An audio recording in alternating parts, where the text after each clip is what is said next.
ನಮಸ್ಕಾರ. ಟಿವಿನ ಈ ವಿಶೇಷ ಕಾರ್ಯಕ್ರಮಕ್ಕೆ ತಮ್ಮೆಲ್ಲರಿಗೂ ಆದರದ ಸ್ವಾಗತ. ನಾನು ರಂಗನಾಥ್ ಭಾರದ್ವಾಜ್. ಬಹಳ ಇಷ್ಟದಿಂದ ನಾನು ಈ ಕಾರ್ಯಕ್ರಮವನ್ನು ಮಾಡ್ತಾ ಇದ್ದೀನಿ. ಕಾರಣ ಇಷ್ಟನೇ, ನನಗೆ ಆ ಒಂದು ಹುಡುಗಿ ಜ್ಞಾಪಕ ಆಗ್ತಾಳೆ. ಆಕೆ ನನಗೆ ತುಂಬ ಪರಿಚಿತ ಹುಡುಗಿ, ತುಂಬ ಆ್ಯಕ್ಟಿವ್ ಹುಡುಗಿ. ಎಷ್ಟರ ಮಟ್ಟಿಗೆ ಅಂತಂತಂದರೆ ಆಕೆ ಏನಾದರೂ ಕೆಲಸ ಹಿಡಿದ್ಲು ಅಂತಂತಂದರೆ ಅದನ್ನು ಮಾಡ್ದೇ ಬಿಡ್ತಿರಲಿಲ್ಲ. ಇಡೀ ಸಂಸ್ಥೆಯಲ್ಲಿ ಜನರ ಗಮನವನ್ನು ಬಹಳ ಸುಲಭವಾಗಿ ಸೆಳೆದು ಬಿಡ್ತಾ ಇದ್ಲು. ಯಾಕಂದರೆ ಆಕೆಯ ಕಾರ್ಯಕ್ಷಮತೆಯೇ ಅಂಥದ್ದು. ಹೀಗಾಗಿ ದೊಡ್ಡ ದೊಡ್ಡವರು ಕೂಡ, ಸೀನಿಯರ್ಸ್ಗಳು ಕೂಡ ಆಕೆಯ ಎದುರುಗಡೆಗೆ ಮಾತಾಡಲಿಕ್ಕೆ ಹೆದರ್ತಾ ಇದ್ದರು. ಒಂದು ದಿನ ನನಗೆ ಇದ್ದಕ್ಕಿದ್ದ ಹಾಗೆನೇ ಒಂದು ಸುದ್ದಿ ಬರಸಿಡಿಲಿನ ಹಾಗೆ ಅಪ್ಪಳಿಸ್ತು. ಏನು ಅಂದರೆ, ಇಲ್ಲ, ಆಕೆ ಆತ್ಮಹತ್ಯೆ ಮಾಡ್ಕೊಂಡ್ಬಿಟ್ಲಂತೆ ಅಂತ. ನನಗೆ ಆಶ್ಚರ್ಯ, ಸಾಧ್ಯವೇ ಇಲ್ಲ.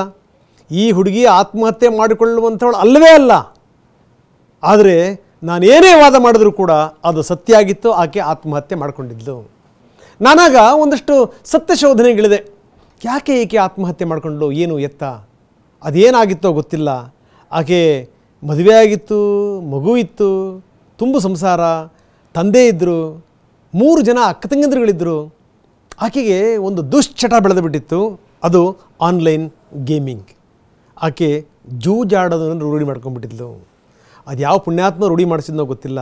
ಕೊನೆಗೆ ಇದ್ದ ಬದ್ದದನ್ನೆಲ್ಲ ಕಳ್ಕೊಂಡು ಆಕೆ ಸಿಕ್ಕವ್ರ ಹತ್ರ ಸಾಲ ಮಾಡೋಕ್ಕೆ ಶುರು ಮಾಡಿದ್ಲು. ಸಾಲಗಾರರು ಮನೆಗೆ ಬಂದು ಕದ ತಟ್ಟಕ್ಕೆ ಶುರು ಮಾಡಿದ್ರು. ಗಂಡ ಕೂಡ ಸಾಲ ಸೋಲ ಮಾಡೊಂದಷ್ಟು ಸಾಲ ತೀರಿಸುವಂಥ ಪ್ರಯತ್ನ ಮಾಡ್ದ. ಯಾಕಂದರೆ ಆಕೆ ಮಾಡಿದ್ದು ಅಗಾಧವಾದಂಥ ಸಾಲ, ಆತನಿಗೂ ಕೂಡ ತೀರಿಸ್ಲಿಕ್ಕೆ ಆಗಲಿಲ್ಲ. ಸಂಸಾರದಲ್ಲೂ ಕೂಡ ಒಡಕು ತೊಡಕು ಅತ್ಯಂತ ಸಹಜವಾಗಿಯೇ ಶುರುವಾಗಿತ್ತು. ಇದೆಲ್ಲವೂ ಕೂಡ ಅವರ ಅಪ್ಪನಿಗೆ ಗೊತ್ತಾಯಿತು. ಅವರ ಅಪ್ಪನಿಗೆ ಗಂಡು ಮಕ್ಕಳಿರಲಿಲ್ಲ. ಆತ ಒಂದು ಸರಿ ಕರಿತಾನೆ, ನೋಡು ಮಗಳೇ, ಆಗಿದ್ದೆಲ್ಲ ಆಗೋಯ್ತು, ನೀನು ಯೋಚನೆ ಮಾಡಬೇಡ, ಇರೋ ಅಷ್ಟೊಂದಷ್ಟು ಭೂಮಿ ಇದೆ, ಅದರಲ್ಲೇ ಹೆಚ್ಚಿನ ಭಾಗವನ್ನು ನಾನು ಮಾರಿಬಿಡ್ತೀನಿ, ತಗೋ ಅಂತ ಹಣ ಕೊಟ್ಟ. ಮಾರಿ ಆಕೆ ಸಾಲ ತೀರಿಸಿದ್ಲು.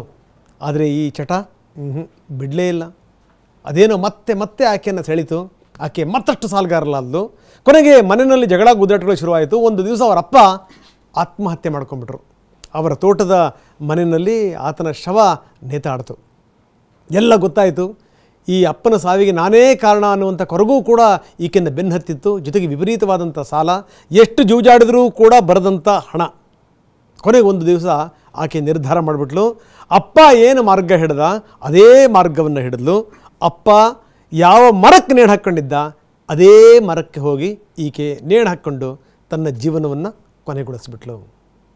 ಯಾಕೆ ನಾನು ಇಷ್ಟೊಂದೆಲ್ಲ ಕತೆ ಹೇಳಿದೆ ಅಂತಂದರೆ, ಬಂಧುಗಳೇ, ಇಂಥ ಹಲವಾರು ಜನ, ಆ ಹುಡುಗಿ ಹೆಸರನ್ನು ನಾನು ಹೇಳಲ್ಲ, ಅವಳೇನು ಉದ್ಯೋಗ ಮಾಡ್ತಿದ್ಲು ಅನ್ನೋದನ್ನು ಕೂಡ ನಾನು ಹೇಳಲ್ಲ, ಇಂಥ ಅದೆಷ್ಟು ಜನ ಸತ್ತು ಹೋಗ್ಬಿಟ್ರು, ಎಷ್ಟು ಜನರ ಮನೆ ಮೂರಾಬಟ್ಟೆ ಆಗಿಬಿಡ್ತು, ಎಷ್ಟು ಜನರ ಬದುಕು ನಿರ್ನಾಮ ಆಗಿಬಿಡ್ತು.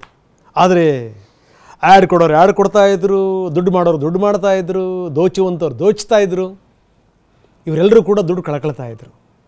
ಅಂತೂ ಇಂತೂ ಕೇಂದ್ರ ಸರ್ಕಾರವನ್ನು ನಾವು ಈ ವಿಚಾರಕ್ಕೆ ಸಂಬಂಧಪಟ್ಟಂಗೆ ಮುಕ್ತ ಮನಸ್ಸಿನಿಂದ ಶ್ಲಾಘಿಸಬೇಕು.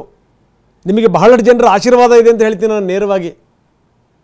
ಯಾಕಂದರೆ ದೊಡ್ಡ ದೊಡ್ಡ ಮಾತುಗಳನ್ನು ಆಡ್ತಾರೆ. ಪ್ರತಿ ವರ್ಷ ಎಷ್ಟು 30,000 ಕೋಟಿ ಟ್ಯಾಕ್ಸನ್ನೇ ಕಟ್ತಾ ಇದ್ರು ಅವರು. ತಗೊಂಡೇನು ಮಾಡೋದು?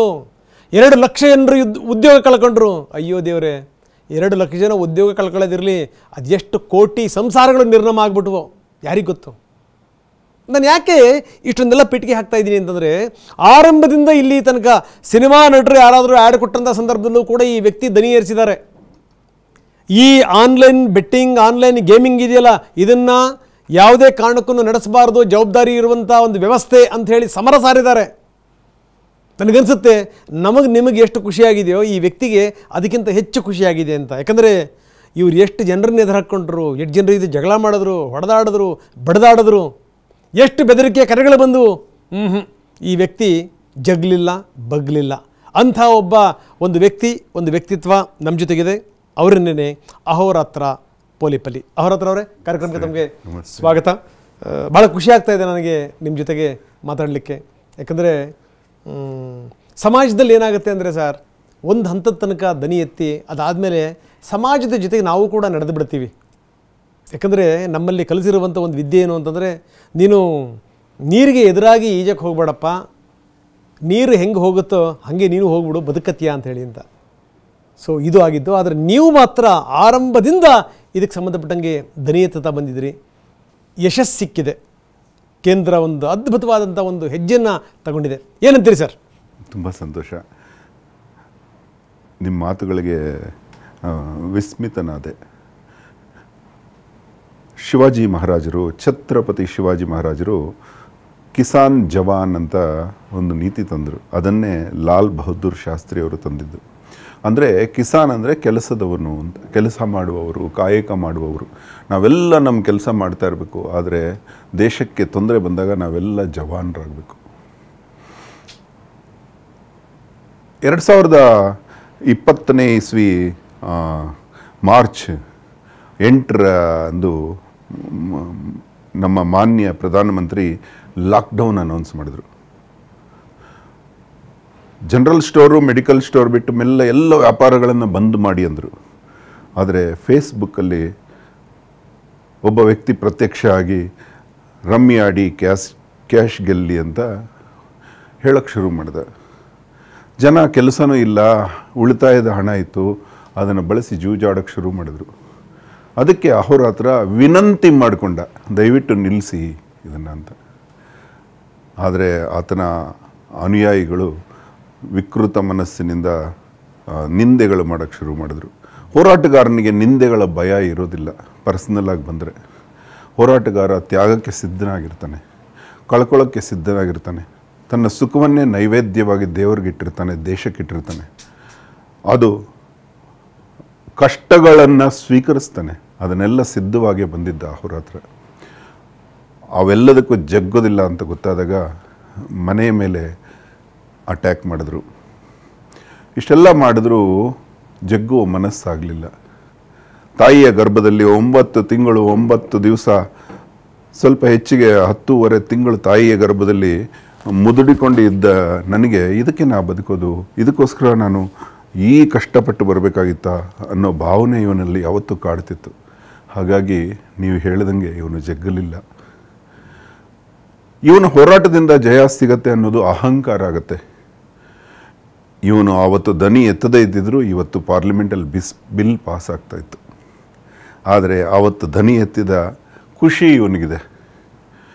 ಸ್ವಾತಂತ್ರ್ಯ ಹೋರಾಟದಲ್ಲಿ ನಾನು ಇರಬಾರ್ದಾಗಿತ್ತೆ, ನಾನು ಗಾಂಧಿಯವರೊಡನೆ ಹೆಜ್ಜೆ ಹಾಕ್ತಿದ್ದೆ, ಚಂದ್ರಶೇಖರ್ ಆಜಾದನೊಡನೆ ತನ್ನನ್ನು ತಾನು ಸುಟ್ಟುಕೊಂಡು ಮರಣಿಸ್ತಾ ಇದ್ದೆ ಅಂತ ಹೇಳೋ ಜನಕ್ಕೆ ಇಂಥ ಸಂದರ್ಭಗಳಲ್ಲಿ ನಾವು ಅಳಿಲು ಸೇವೆ ಥರ ದೇಶಕ್ಕೆ ನಮ್ಮ ಜೀವನನ ಅರ್ಪಣೆ ಮಾಡಬೇಕಾಗತ್ತೆ. ಅದೇ ಹೋರಾಟ. ಅದನ್ನೇ ಅಹೋರಾತ್ರ ಮಾಡಿದ್ದು.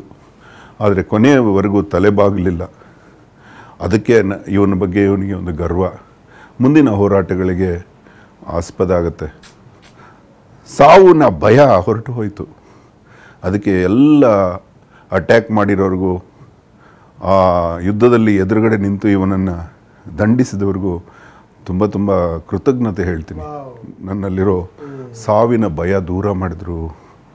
ಮೋಹವನ್ನು ಕೊಂದರು, ಕಾಮವನ್ನು ಕೊಂದರು, ಕ್ರೋಧವನ್ನು ಕೊಂದರು, ಲೋಭವನ್ನು ಕೊಂದರು, ಮದ ಮತ್ಸರಗಳನ್ನು ಕೊಲ್ಲಲು ಎಲ್ಲರೂ ಋಷಿಗಳೆಲ್ಲ ತಾವೇ ಪ್ರಯತ್ನ ಪಟ್ಟರೆ ಇವರೆಲ್ಲ ಸಹಾಯಕ್ಕೆ ನಿಂತರು ನನಗೆ.